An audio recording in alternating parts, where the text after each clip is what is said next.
Est-ce qu'on peut se tenir debout un instant? On peut se tenir debout un instant. Nous allons prier le Seigneur. Nous sommes venus pour prier. Je voudrais qu'on se sente libre dans la salle parce que nous allons encore une fois prier le Seigneur. Ce séminaire est un séminaire basé sur des prières d'établissement. Je voudrais que tu demandes au Seigneur ce soir de t'établir en ces lieux. Est-ce qu'on peut demander au Seigneur de nous établir? Je voudrais que tu demandes au Seigneur de t'établir d'abord en personne, la personne que tu es. Seigneur, établis-moi en ces lieux. Établis-moi en ces lieux, ô Éternel. Établis-moi en ces lieux, Seigneur Jésus. Établis-moi en ces lieux, ô Éternel, Roi des rois. Établis-moi en ces lieux, Père. Établis-moi en ces lieux, Seigneur. Établis-moi en ces lieux. Établis-moi en ces lieux, Jésus. Établis-moi en ces lieux. Établis-moi en ces lieux. Seigneur, établis-moi en ces lieux. Établis-moi en ces lieux. Ô Éternel, Roi des rois. Établis-moi en ces lieux, Seigneur Jésus. Établis-moi en ces lieux. Jinganga kolo bombanga Yesu. Est-ce que le Seigneur peut t'établir en ces lieux? Le Seigneur peut te tenir en ces lieux. Le Seigneur peut te toucher en ces lieux. Alléluia. Demande au Seigneur de t'établir en ces lieux. Demande au Seigneur de te toucher en ces lieux. Alléluia. Que le Seigneur t'établisse par sa grâce. Que le Seigneur t'établisse par sa grâce. Que le Seigneur t'établisse par sa grâce. Alléluia, Jésus.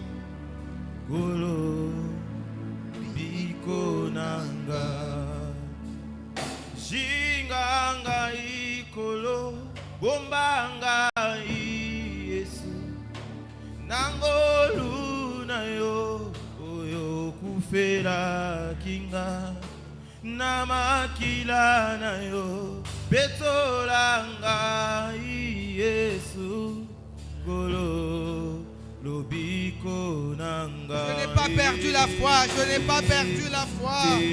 Alléluia. Je voudrais que tu fasses encore cette prière. Seigneur, je n'ai pas perdu la foi. Je n'ai pas perdu la foi. Je n'ai pas perdu la foi. Alléluia.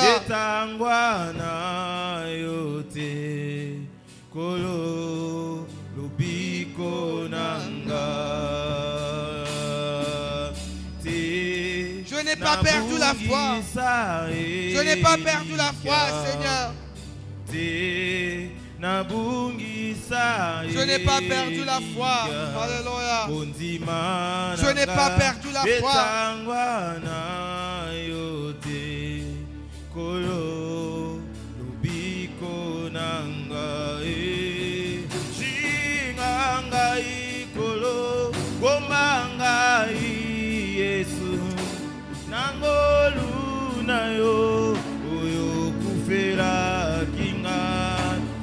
Makila na yo betolanga Yesu kolo.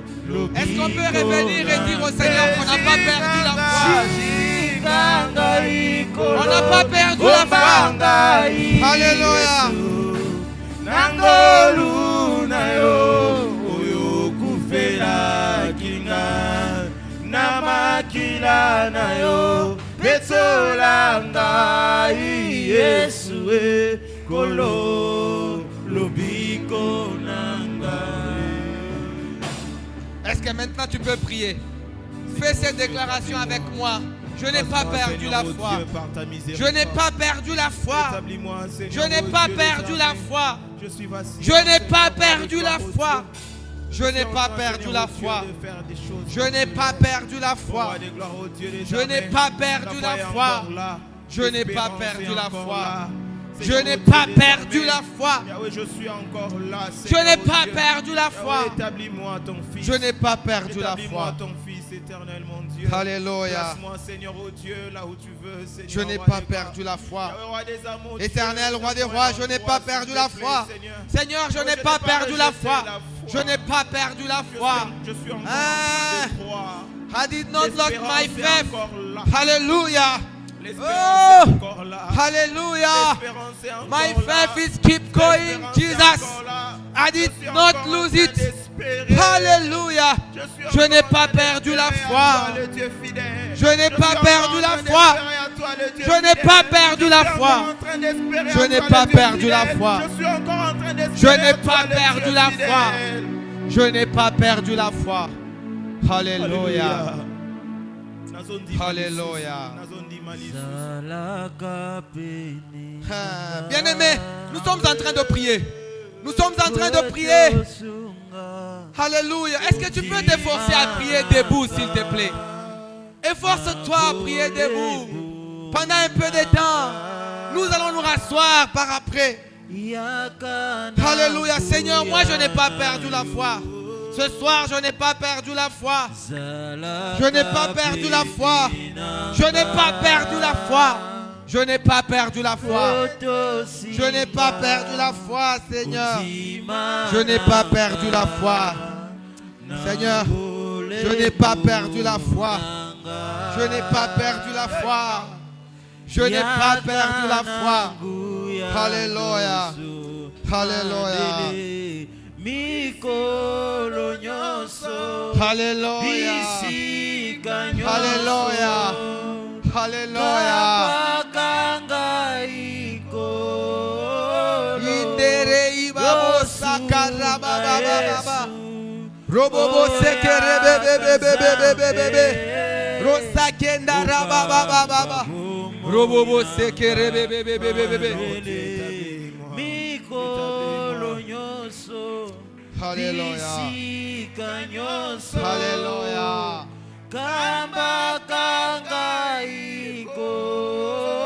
Alléluia, Seigneur.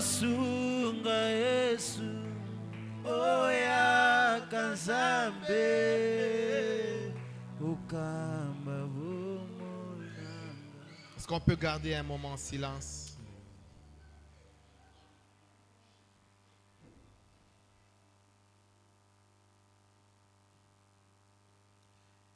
Et dans ce silence, quelqu'un peut remonter les acclamations pour notre Dieu. Amen. Alléluia. Alléluia. Que Dieu nous bénisse. Gloire au Seigneur. Il y a quelqu'un qui est dans la joie ce soir. Est-ce que tu peux m'aider à ton voisin? Bonjour, bonsoir. Amen. Je vous salue dans le nom du Seigneur. Maintenant, saluez votre voisin encore à mon nom. Le prédicateur vous salue. Voisin, le prédicateur vous salue. Amen. Alléluia. Que Dieu nous bénisse pour ce soir. Nous bénissons Dieu pour ces opportunités. Nous bénissons le pasteur pour avoir pensé à nous en ce jour. Pendant que je me suis tenu ici debout, quand je étais en train de dire de ne jamais perdre la foi. Avant même de lire les Écritures, je me suis rappelé d'une courte histoire que j'avais lue mais qui m'avait fait pleurer. Qui m'avait fait énormément pleurer. En fait, cette histoire, je me suis rappelé de ça hier. Hier, j'étais en train de suivre un cours, le cours de missiologie. Et l'enseignant qui nous enseigne est en train d'énumérer les sites ou les pays dans lesquels il a visité, où il a fait sa mission. Et il semblait épingler un pays où il pense qu'il n'a pas réussi sa mission dans ce pays-là. Tout ce qui est resté de lui, c'est une institution, un institut biblique que notre Africain est en train de continuer jusqu'à aujourd'hui. Et dans mon cœur, le Saint-Esprit m'a dit, il sera surpris au ciel quand il verra que c'est la mission la plus aboutie. Pourquoi je dis ça? Parce que j'ai lu un petit article qui m'a fait pleurer. Un jeune homme qui a reçu un appel à 20 ans pour devenir missionnaire dans les années 1920. Et il a épousé une femme qui était une femme appelée à la mission. Et Dieu les a convaincus de venir en Afrique. Ils sont venus en Afrique, plus précisément en RDC, à l'est du pays. Alors ils ne connaissaient pas la langue swahili. Ils sont arrivés et comme ils étaient des blancs, dans les années 1920, on ne connaissait pas des blancs. Alors on les a isolés dans la région. Il n'y avait pas moyen d'annoncer l'évangile. En même temps qu'on les a isolés, la femme est tombée enceinte. Ils avaient voyagé avec leur fils qui avait 2 ans. La femme est tombée enceinte. Apparemment, le fils était décédé de la malaria. La femme s'est accouchée dans la faiblesse de la fièvre. L'homme était isolé de la terre, isolé même du peuple noir. Mais le peuple noir, puisqu'ils avaient un cœur, ils avaient pitié de ce couple isolé, affaibli par la malaria, ils envoyaient un petit garçon pour aller leur échanger une poule avec les ustensiles que les missionnaires amenaient souvent pour qu'ils utilisent, qu'ils fassent ce qu'on appelle le troc. Alors cette dame est venue pour la mission, ce couple, et il n'y avait pas moyen d'annoncer l'évangile. Alors cette dame, avec des écriteaux, il a essayé d'expliquer à cet enfant qui avait 2 ans ou 3 ans, qui avait un certain Jésus, qu'il aimait et la femme est décédée. Quand la femme est décédée, le monsieur avait 26-27 ans. Le monsieur est resté avec le bébé dans les mains. Il a juré de ne plus citer le nom de Dieu dans sa bouche. Il a pris ce bébé, il l'a remis à un couple missionnaire qui était venu des États-Unis. Ce couple a pris ce bébé parce qu'il se disait que ce bébé lui rappelait toute la douleur de sa jeunesse. Ce couple est parti avec ce bébé dans la mission et le monsieur est rentré chez lui en Angleterre. Il est rentré chez lui en Angleterre, il avait 26 ans. Il a abandonné la foi.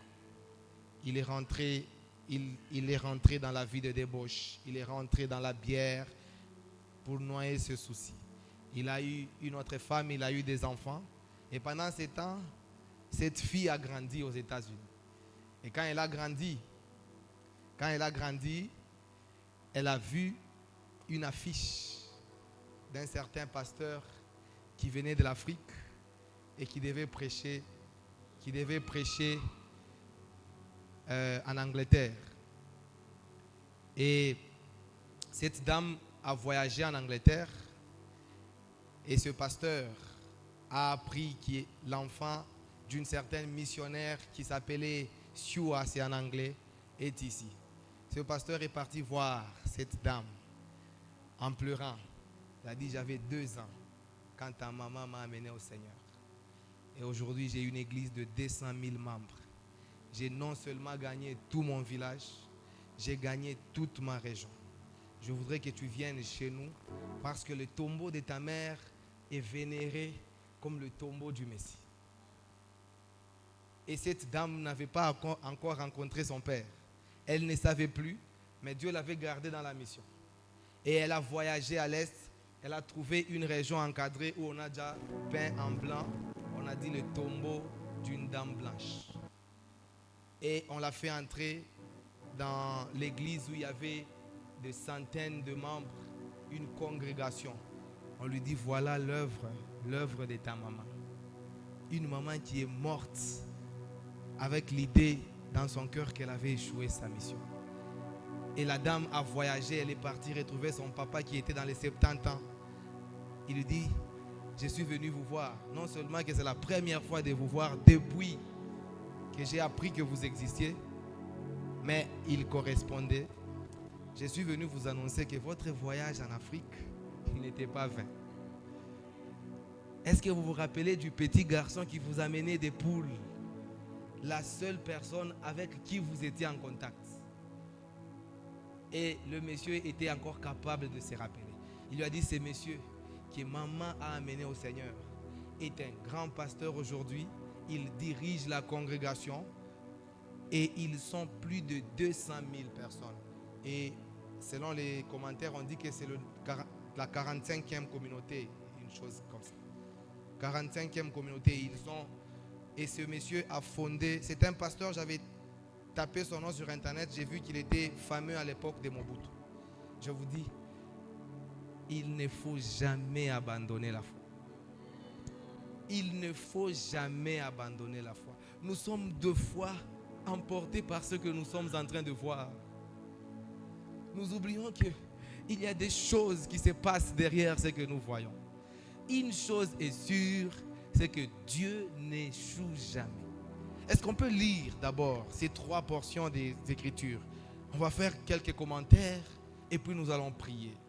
Je suis très sûr que quelqu'un sera fortifié ce soir. Josué 1, le verset 5. Josué 1, le verset 5. Je vais encore lire Apocalypse 12, le verset 11. Et nous allons encore lire Éphésiens 6, le verset 12. Est-ce qu'on peut lire Josué 1, le verset 5? La Bible dit ceci dans le livre de Josué. Nul ne tiendra devant toi tant que tu vivras. Je serai avec toi comme j'ai été avec Moïse. Je ne te délaisserai point, je ne t'abandonnerai point. Quelle merveilleuse promesse. Alléluia. Toujours comme nous sommes debout, s'il vous plaît, tournons nos Bibles dans le livre de Psaumes. Psaume 12. Psaume 12, le verset 11. Un passage que nous récitons tous les jours. La Bible dit ceci. Ils l'ont vaincu à cause du sang de l'agneau et à cause de la parole de leur témoignage. Apocalypse, pardon. Aïe. Parce qu'il y a un passage de psaume que j'ai épinglé et que je vais. Et donc ils l'ont vaincu à cause du sang de l'agneau et à cause de la parole de leur témoignage. Merci. Maintenant, venons dans Éphésiens. Et puis nous allons nous asseoir juste après cette lecture. Éphésiens, ou Epheso, sula ya sita, comme pour dire chapitre. Mustari, yama kumi mbili. Non, kumi moja na mbili. Le verset 12. Car nous n'avons pas à lutter contre la chair et le sang, mais contre les dominations, contre les autorités, contre les princes de ce monde de ténèbres, contre les esprits méchants dans les lieux célestes. On s'arrête là. Amen. On va s'asseoir un moment. On écoute l'exhortation et puis nous allons prier. J'aimerais faire quelques commentaires sur ces 3 passages que nous venons de lire. Le premier passage s'avère être une promesse. Une promesse que Dieu est en train de faire à Josué. Josué est devant un défi énorme. Le défi de relever un grand. Le défi de relever un prophète. Jamais homme n'a parlé avec Dieu comme Moïse l'a fait. Certainement Josué avait peur de relever ce défi. Et Dieu se présente devant lui. Il lui dit, ne crains pas Josué. Ne crains pas Josué. Parce que tout au long de ta vie, je fais la promesse d'être avec toi. Au-delà du fait que Dieu fait la promesse d'être avec Josué, comme il a été avec Moïse, Dieu vient encore ajouter, comme si Josué n'était pas sûr, il lui dit en jurant qu'il ne l'abandonnera jamais.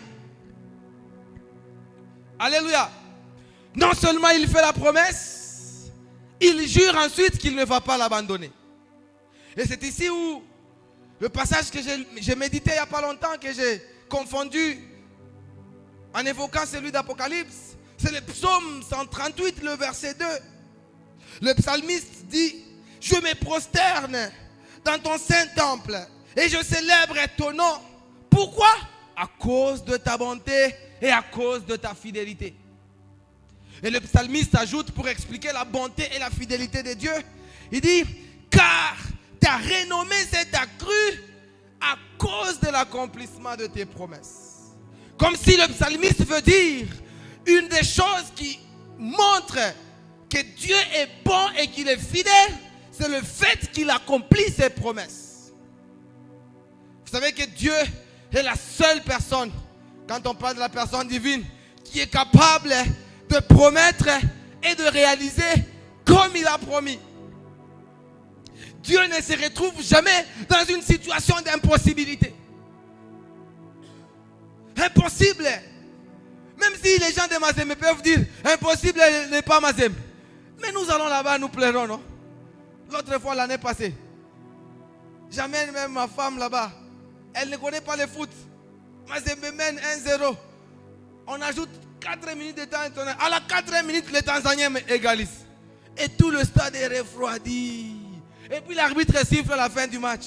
Et pendant qu'on est abattu, ma femme me demande, mais non, il ne joue plus. Nous, on ne va pas nous donner le temps pour égaliser aussi, pour marquer aussi. Et quand je regarde comme ça, le t-shirt de Mazembe, c'est écrit derrière, impossible n'est pas Mazembe. Je me rappelle d'un pasteur qui disait, oh, les gens de télécommunications viennent dire, non, RTL, la vie en mieux. La vie en mieux. Dieu ne s'est jamais retrouvé dans une situation où, comme on dit souvent, dos contre les murs. Oh, indépendamment de ma propre volonté. Combien de fois nous pleurons? Quelqu'un de ta famille a vraiment besoin de l'argent. Tu veux lui donner, mais tu n'en as pas.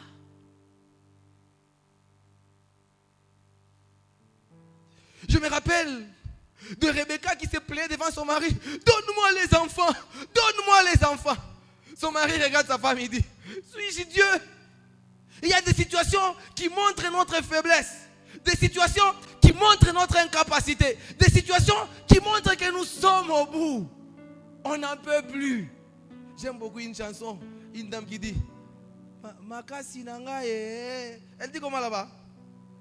La dame qui chante témoignage. Et à un moment donné, elle dit, Makasi nanga yasuka. Si vous prenez cette phrase et que vous ramenez dans une situation que vous avez déjà vécue, vous comprenez comment c'est important.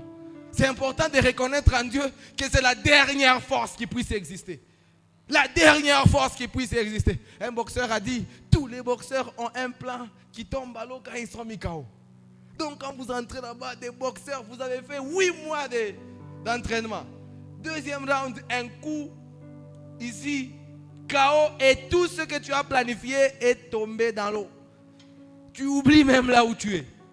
Mais nous les chrétiens, c'est là où le plan de Dieu commence. Quand la vie nous met des hypercutes et que nous sommes KO. Là dans notre KO, notre deuxième plan maintenant commence. Où tu te rappelles, Makasi nanga yasuka. Dieu est fidèle par son nom.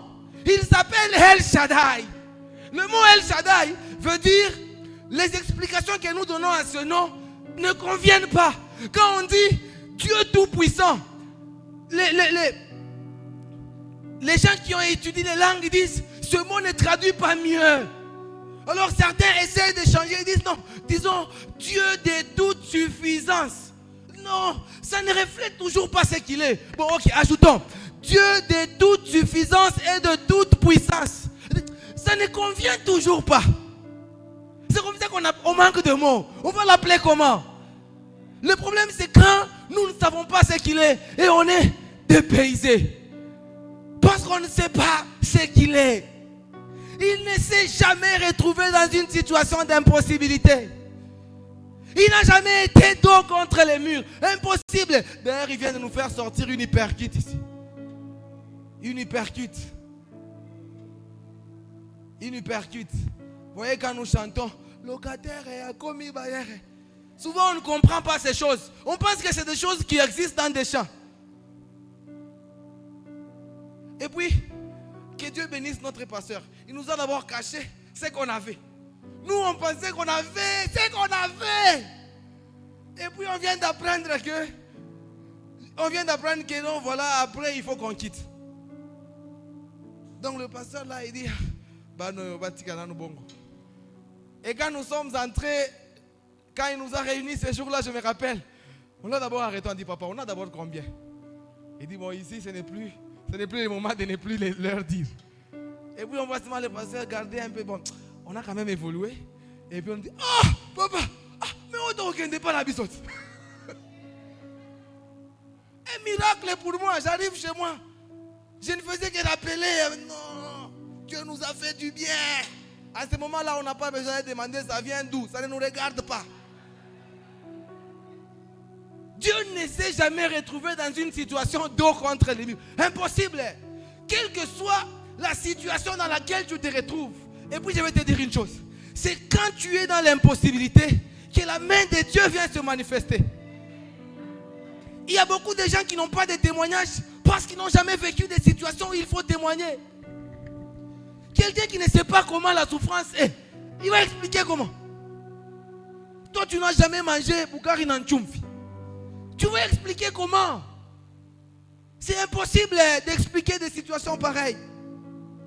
Alors lorsque Josué a regardé cette situation, Dieu est venu lui dire, petit, ne t'inquiète pas.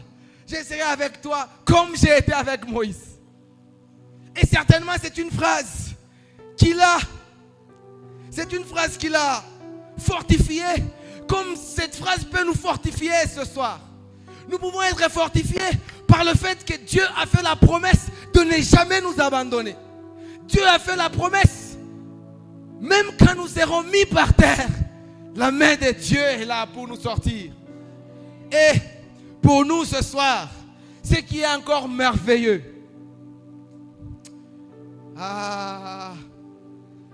Moi j'aime beaucoup le foot.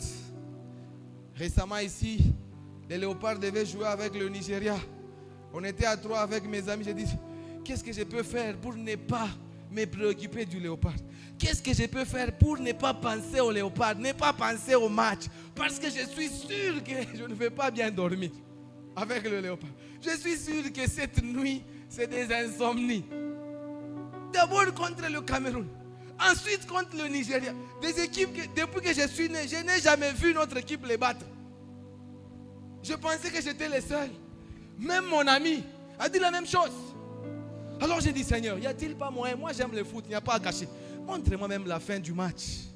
Comme ça je suis sûr, je me prépare que pas nous courir. Dieu ne m'a pas montré. Mais pour des choses importantes, pour nous église, Dieu nous a montré. Il nous a fait visiter dans le futur. Pendant que nous pleurnichons, pendant tout pika, Dieu nous a appelés, venez voir ce qui va se passer. Venez voir, des millénaires après. Écoutez vos propos, nos paroles à nous, des millénaires après. Nos paroles à nous. Il dit quoi? Nous avons vaincu. Donc c'est comme si le Seigneur m'a mis, et puis il m'a montré comment est-ce que les léopards célèbrent contre le Cameroun. Et puis il m'a montré comment est-ce que les léopards célèbrent contre le Nigeria. Allez, et puis maintenant il me dit, va regarder le match. C'est ce qui se passe dans ce monde ici. Le diable est en face de nous. Dieu d'abord il nous dit que nous sommes forts. Et en plus, il vient nous montrer la fin du match. Il regarde comment vous avez déjà gagné. Vous avez déjà gagné.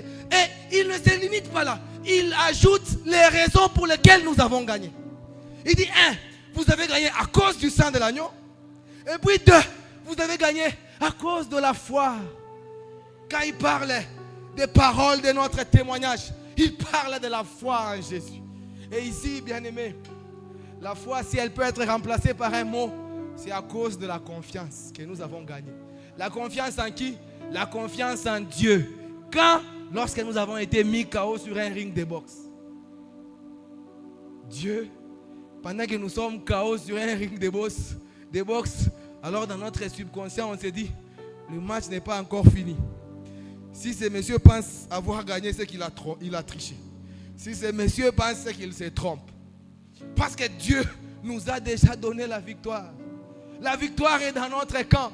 J'aime les paroles qui disent que nous ne combattons pas pour la victoire, mais nous combattons dans la victoire. Maintenant, imaginez si j'avais vu la fin de ces 2 matchs. Je n'allais pas souffrir pendant les matchs. Comme si le cœur va s'en aller. Si je savais que j'allais gagner. C'est comme si on a déjà délibéré, on ne vous a pas encore informé, mais quelqu'un du jury il te connaît et puis te dit, bon, tu as déjà réussi. Et puis vous venez en groupe, là, tout le monde pense que... Alors et toi, tu sais que tu as déjà réussi. Ton attitude sera différente. Mais c'est de ça que l'Éternel attend de nous. Dieu attend de nous des attitudes de vainqueurs, des attitudes de gagnants, des attitudes de personnes qui ont vaincu le diable et ses acolytes. Parce que souvent nous confondons le combat. Souvent nous livrons des batailles que certains appellent des batailles inutiles. Des batailles comme une fois j'étais à la montagne toute la nuit. À l'époque, quand j'étais à l'intercession, il y a une voix. Vous savez, à la montagne, les voix s'envolent. Il y a une voix qui priait. Seigneur, tu, c'est Kasongo. Tu Kasongo. Toute la nuit. Quelle cible est ratée? Tu es Kasongo, pourquoi? Juri mulota mubaya, akufi. Il y a des débats théologiques. Hein? Quand vous voulez prier, priez pour que vos ennemis meurent. Et vous allez voir des gens, ils viendront vous dire, pourquoi ils vont mourir? Est-ce que vous savez? Un pasteur a dit, je suis sûr que quand Joseph était en train de sortir dans sa cortège de premier ministre, je suis très sûr que la femme de Potiphar était là. Pour qu'il voie de ses yeux ce que Dieu est capable de faire. Si ce sont ces ennemis qui vont devenir nos marchepieds, mais pourquoi ils vont mourir? Qui deviendra notre marchepied? On n'a pas besoin des échelles. Nous, on veut marcher sur des marchepieds. Et souvent, nous confondons les ennemis. Ah, c'est alors que Éphésiens vient. Éphésiens 6, le verset 12. Ce texte est un merveilleux texte qui a enlevé le voile sur le visage de plusieurs. J'ai beaucoup aimé, et j'ai toujours aimé d'ailleurs ce texte. Il dit, car nous n'avons pas à lutter contre la chair et le sang. Ici, ça veut simplement dire, nous n'avons pas à lutter contre des êtres humains, des personnes que nous pouvons toucher. Ce n'est pas face à eux que Dieu nous a donné la victoire. Mais notre combat, c'est contre les dominations, contre les autorités, contre les principaux, les princes de ce monde de ténèbres et contre les esprits méchants dans les lieux célestes. Voilà notre adversaire ce soir. En dépit du fait que nous combattons dans la victoire, Dieu voudrait que notre combat soit tourné vers ses adversaires. Parce que ces adversaires ont la possibilité de tronquer toute une vie promise à un bon ministère. Combien de gens ont salué au loin les promesses que Dieu leur avait faites? Tout simplement parce qu'ils n'ont pas pris au sérieux les dominations. Parce qu'ils n'ont pas pris au sérieux les autorités, les princes de ce monde de ténèbres. Il y a des églises, aujourd'hui, j'étais en train de discuter avec nos amis de beaucoup d'églises francophones ici, y compris nous, dedans certains parmi nous, qui pensent qu'on se lève un matin et on dit, Seigneur, établis-moi. Amen. Et il est établi. Ah. Alors c'est mal connaître le combat dans lequel nous sommes. Dieu lui-même, le Seigneur, quand il nous demande de prier, il dit, il y a certaines choses pour lesquelles Dieu vous les donne. Il dit, pendant que vous dormez, Dieu a apprêté la nourriture. Qui est dormi affamé dernièrement ici? Ah, si tu es dormi affamé, c'est toi. Hein? Il fallait venir chez moi, tu allais manger les foufous. Parce que c'est des choses que Dieu nous donne. En quelques prières, Seigneur, même si vous manquez de foufou maintenant là, faites une expérience. Vous n'avez pas à manger à la maison, faites une prière maintenant et demain vous viendrez témoigner parce que Dieu va vous donner la manger. Mais il y a des choses pour lesquelles il faut transpirer. Jésus lui-même, il a dit, ces genres de démons, il faut des jeûnes et des prières. Et puis quand il rentrait vers ses disciples, il a dit, vous n'avez pas pu veiller avec moi 1 heure. Parce que les disciples avaient prié, mais ils avaient prié pendant combien de temps? 1 minute, 2 minutes. C'est ici où nous pensons qu'une longue prière est efficace par rapport à une courte prière. Parce que Jésus a dit à ses disciples, vous n'avez pas pu prier 1 heure. Pendant qu'il lui avait prié toute la nuit, ses disciples étaient incapables de prier 1 heure. Donc ça dit que c'est lui qui prie 10 minutes et c'est lui qui prie chaque jour 1 heure. Il y a une différence entre ces deux. Il y a des choses pour lesquelles, lorsque vous voulez prier, il faut une prière profonde, il faut une prière longue et il faut une prière avec sacrifice. Et ce sont ces choses pour lesquelles Jésus a dit il faut frapper. Le frapper montre l'insistance. Lui-même, quand on parle de lui dans le livre d'Hébreux, on dit qu'il priait en pleurant et en criant. Donc il y a certaines choses, il faut crier. La lamika.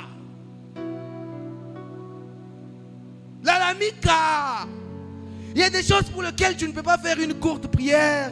Et Kunaïcha. Comme là, nous parlons des prières d'établissement. Lorsqu'on parle du mot établissement, il y a 2 noms qui ressortent de la surface. Il y a le mot fondement et il y a le mot stabilité. Alors comment est-ce qu'une maison peut être fondée si elle est construite superficiellement? Comment est-ce que Dieu peut vous établir si votre prière est superficielle? Comment, dites-moi, comment est-ce que Dieu peut vous donner une stabilité alors que vous êtes superficiel? Tu n'as pas de position. Le Seigneur t'aime bien, comme le Seigneur aimait ses disciples. Mais il les a dit, veillez et priez pour que vous ne tombiez pas en tentation. Il les a dit, pour que le diable vous craigne, faites au moins 1 heure. C'est ce que Jésus voulait dire ici. Donc ça veut dire que si tu veux prier pour un problème sérieux, prends au minimum 1 heure. Comme ça Jésus ne te dira pas, tu n'as pas pu veiller avec moi 1 heure. Parce que tu as fait au minimum 1 heure. Si le Seigneur dit que veillez et priez pour que vous ne tombiez pas en tentation, qui suis-je moi pour venir dire que tout nous est donné par la grâce? Comme un frère disait, frère, nous sommes dans la grâce. Je l'ai tiré à côté, j'ai dit, chaque dimanche devant votre église, il y a 60 véhicules qui sont positionnés là-bas, qui sont parqués. Je vais t'amener le dimanche prochain à l'église de mon père. C'est au milieu du cimetière de Pengapenga. Quand tu quittes l'église, tu vois le cimetière, il n'y a aucun véhicule. Et quand les gens offrent l'offrande de 100 personnes, c'est 65 000 francs. Quand ils fournissent des efforts, tu comprendras qu'il y a des gens qui vivent des situations. Alléluia. Hier, nous avons rigolé. Le blanc nous dit, quand il est arrivé au Ghana pour sa première mission, quelqu'un est venu se battre avec lui. La particularité de ce quelqu'un-là, c'est qu'il était invisible. Et il a collé la tête contre l'oreille. Et tout le monde a commencé à rigoler. Nous, on a compris. On dit, bah, de mon vigne. Nous, on a compris parce que nous sommes des Africains. Et lui, il dit que c'est la première fois qu'il vit ces choses-là. Et s'il n'était pas venu ici, qu'il était resté chez lui, il aurait peut-être dit, ah rien, au nom de Jésus déjà. Je ne dis pas qu'au nom de Jésus, ça ne fuit pas. Mais le Seigneur voudrait que, à un certain moment, pour certaines choses, il faut frapper. À un certain moment, pour certaines choses, il faut. Il a dit qu'il s'est débattu pour que le nom de Jésus sorte. Et les paroles ne sortaient pas. Mais quand il a pris conscience de cet adversaire, il s'est mis à prier et cet adversaire n'est jamais revenu. C'est ça souvent. Souvent nous oublions la personne, les adversaires avec qui nous devons nous battre. J'ai aimé un passage de Deutéronome 32, le verset 8. Si vous avez la version français courant, ouvrez cette version. La Bible a dit, Dieu a fixé les frontières des nations et a fixé chaque peuple sous l'autorité d'un être céleste. C'est-à-dire que chaque région telle que nous sommes, chaque région a une autorité qui domine sur lui. S'il y a, souvenez-vous que le monde de ténèbres, c'est un monde de copistes. S'il y a des autorités célestes divines dans certains quartiers, selon qu'il est dit que l'Éternel envoie ses anges autour de ceux qui les craignent pour les arracher du danger, il y a aussi des autorités, des anges déçus dans des quartiers. C'est comme ça qu'il y a des quartiers avec des particularités. Oh, Bakadjouma. Oh, Babemba. Si tu veux manger les michopo et dormir dehors, il faut aller là-bas. Et deux fois, nous prenons ça à la légère. Ce que nous ne savons pas, c'est qu'il y a des autorités qui contrôlent ces choses. Il y a des dominations. Des dominations à qui Dieu a remis l'autorité. Parce que la Bible a dit que tout pouvoir, c'est Dieu qui a confié toutes ces cités sous des autorités et des dominations. Et dans ce quartier, pendant que nous parlons, il y a des autorités qui sont fâchées. Fâchées parce qu'une puissance est accrue. Fâchées parce qu'il y a une main d'association dans le combat de la liberté. Et si les autorités sont fâchées, que feront-elles de ceux qui amènent ces désarrois? Au-delà du fait qu'il y a des autorités, il y a également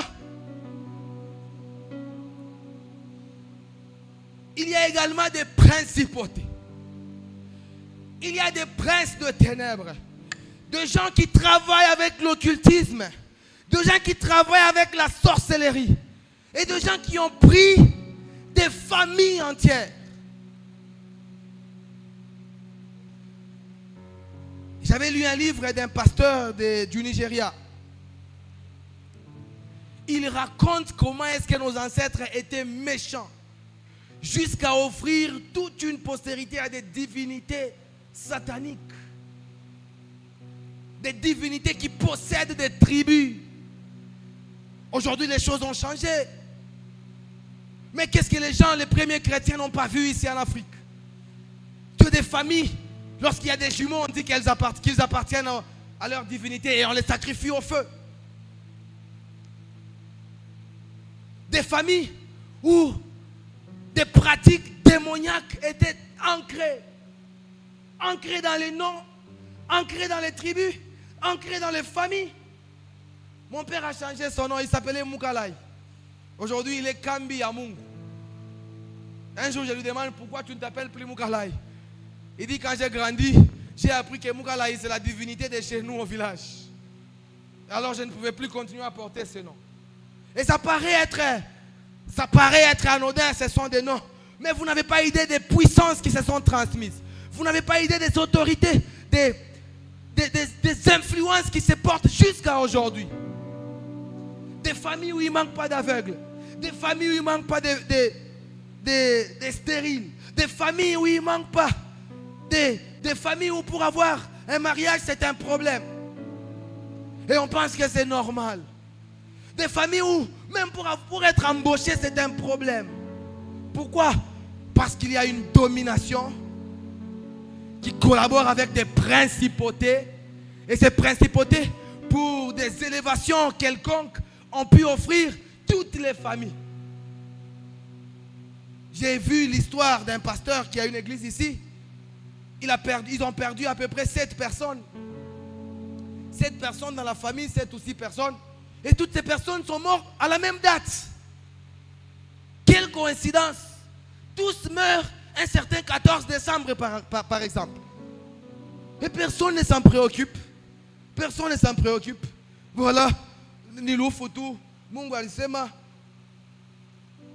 Il existe un moment, il y a un moment où le Seigneur veut nous rappeler que nous sommes dans la victoire. Il y a un moment où le Seigneur veut nous rappeler que notre ennemi est puissant. Notre ennemi est une domination qui domine sur une région. Notre ennemi est une principauté qui a notre famille dans ses mains. Un jour, on faisait la délivrance. À l'époque, on assistait dans la délivrance des aînés. Et il y a une personne qui était délivrée lorsqu'elle est tombée. Cette fois-là, maintenant, ce sont les esprits méchants qui parlent à cette personne. Ils disent qu'elle nous appartient. Nous l'avions achetée à ses parents. Donc, il y a des gens ici, tu viens chanter, mais il t'avait vendu. Et si tu ne prends pas, le problème c'est que tu iras au ciel. Parce que tu as cru en Jésus. Mais ta vie sur terre sera tronquée. Tu salueras au loin. Tu vas passer à côté de certaines choses. Pourquoi? Parce que tu n'as pas découvert des choses. Ô Israël, si tu étais attentif à mes commandements. Ça, c'est le Seigneur qui est en train de parler à son église. Il parle à ses enfants qu'il retrouve dans la félicité. Et qui vient lui dire, Seigneur, pourquoi tu ne m'as pas permis d'habiter là-bas? Pourquoi tu ne m'as pas permis d'avoir un ministère comme lui? Il dit, ah mon enfant, si tu étais attentif à mes commandements, ton bonheur serait comme un flot et ton bien-être comme les fleuves. Deux fois, des choses qui nous passent parce que nous étions assoupis dans le sommeil. Être assoupi dans le sommeil, ça veut dire nous n'avions pas la force de prier. Chez nous, c'est tout est grâce. C'est vrai, Dieu nous a fait grâce. Mais à certaines choses, lui-même, il dit, ça, il faut veiller et il faut prier. Ça, il faut aller en jeûne. Ça, il faut la retraite. Et les derniers esprits qui sont nos ennemis, ce sont les esprits méchants. Les esprits qui sont capables de tenir l'homme dans des pratiques qui ne plaisent pas à Dieu. Des esprits qui sont capables d'imposer à l'homme des attitudes que lui-même ne comprend pas. Il dit, je ne comprends pas. Je ne comprends pas. Je ne comprends pas. Un autre disait, lorsqu'il y a une pleine lune, je dois devenir fou. Maintenant, tu sais que lorsqu'il y a une pleine lune, tu deviens fou. Qu'est-ce que tu fais? En tout cas, ces choses pas ici. Ces choses pas ici. Nous, non seulement nous avons déjà vu la fin du film, nous avons la promesse du début, nous avons aussi le secret de la réussite. Le secret de la réussite, c'est le sang de Jésus. Le sang qui crie devant le trône de notre Père. Nous, on a grandi avec cette chanson d'amour, d'amour ya Yesu, alléluia, d'amour, d'amour ya Yesu. Je ne sais pas si quelqu'un dans cette église fait des songes bizarres. Ces jours-ci, moi et mon épouse, on rêve trop la mort. Soit la mort d'une personne de famille, et ma femme rêve la mort des enfants. Elle a rêvé plusieurs reprises des enfants mourir, des enfants mourir. Je pense que ces choses, ici, damu ya Yesu. Damu ya Yesu. Le sang de Jésus. Le sang qui nous protège. Le Seigneur a déjà appliqué le sang sur les lèvres. C'est une protection divine pour nous. Un des bénéfices que nous avons, c'est que dans ce sang, non seulement, au-delà de tout ce qui peut se passer, nous avons une totale protection. Mais il y a une autre arme très puissante. Très très puissante. Si pas la plus grande arme, parce que l'apôtre Paul dit, prenez par-dessus tout le casque du salut. C'est comme ça? Non, pas le casque. Par-dessus tout, le bouclier avec lequel vous éteignez. Le bouclier, c'est le symbole de la foi. Pourquoi? Parce que lorsqu'on est dépassé par la force de l'ennemi, l'ennemi lance des flèches. L'ennemi a des lance-roquettes. Et si vous n'avez plus de force, vous prenez votre bouclier qui est votre foi et vous vous abritez là-dessus. Quelles que soient les flèches qu'il va lancer, ce bouclier va les éteindre. Et le bouclier, c'est le symbole de la confiance en Dieu. La confiance, c'est le symbole de la foi. Celui qui a une grande confiance en Dieu, c'est une personne qui a une grande foi en Dieu. Alors quelle est la situation qui a inatenkesha kitumaini ndani ya Mungu? Quelle est la situation qui a fait en sorte que la confiance s'est brisée? Le jour où tu verras le dernier espoir s'envoler, souviens-toi de cette chanson. Le jour où tu verras tout ce sur quoi tu t'étais reposé s'envoler, souviens-toi qu'il y a un fondement sûr, un fondement sur lequel nous sommes abrités. Alors ce soir, puisque nous voulons prier, Je ne suis pas venu te dire qu'il y a des esprits, des principautés, des dominations qui sont plus puissantes que le nom de Jésus. Loin de là, ma pensée. Je ne suis pas venu te faire voir que ces choses qui ont gardé captif votre famille longtemps après ont la victoire sur toi. Loin de là, c'est ce que je voudrais dire. Je ne suis pas venu te dire que tu es incapable ou nous sommes incapables de nous tenir devant toutes ces dominations qui règnent dans des régions, dans des princes, dans des familles. Mais je suis venu te dire, et là je suis très sérieux, qu'il y a certaines choses pour lesquelles Dieu veut que nous allions en profondeur dans la prière. Il y a des choses que Dieu ne nous donnera jamais par de prières de 5 minutes. Et parmi ces choses, il y a les prières d'établissement dans lesquelles nous devons nous-mêmes creuser pour que Dieu vienne placer un fondement et lequel fondement sera stable. Est-ce qu'il y a quelqu'un qui est apte à creuser ce soir pendant ces peu de temps qui nous restent? Alors ça, c'est une prière qui doit nous accompagner partout.